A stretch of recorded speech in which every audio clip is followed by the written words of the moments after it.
2014 ছাড়া কিন্তু ওয়ার্ল্ড কাপে একটা আমরা সিঙ্গেল ম্যাচ উইন করতে পারিনি। ভালো ক্রিকেট খেলছি, বাট আলটিমেটলি ভালো ক্রিকেট খেলার আসলে কোনো মানে না যদি আপনি ম্যাচ উইন করতে না পারেন।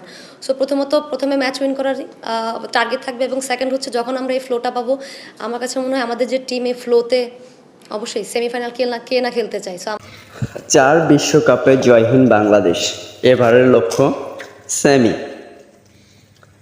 বাংলাদেশের টি-20 বিশ্বকাপের অভিজ্ঞতা খুব একটা সুখবর নয়।